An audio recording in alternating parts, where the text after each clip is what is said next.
barihenze cyane isi yose yararize.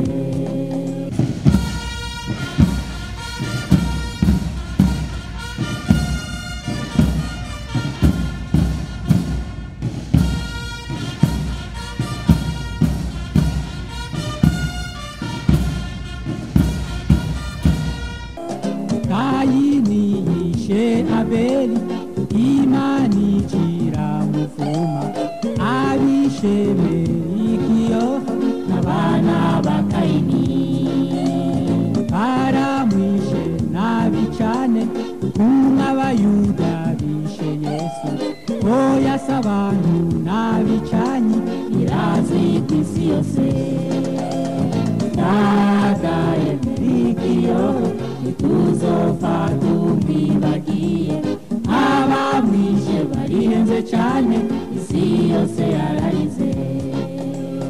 Yari umuvyeyi akunda bose, ntiyagomba barenganya abandi bakabarya babicayeko, ico yazize.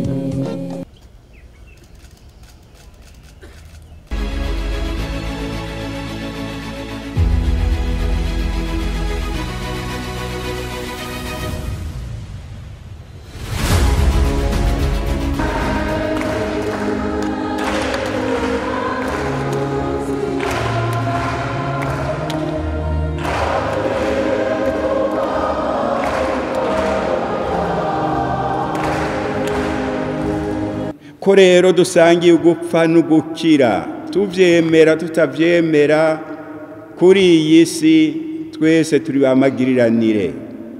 Turabwirijwe kwama tuzirikana ko ico dukoze kitazanira ingaruka gusa uwugikoze, mugabo kigira ingaruka no ku bandi, mbere no ku gihugu cose no kw'isi yose. Erega ni navyo tubona no muri ibi vyabaye nyene, muri iri bara ryaguye kuri Perezida Melchior Ndadaye no kubafasha batari bake biwe. Abantu nkeka bakeyi baritoye baza gukora ibara, bakora ibidakogwa mu kwica umukuru w'igihugu yari yashimwe n'abanyagihugu.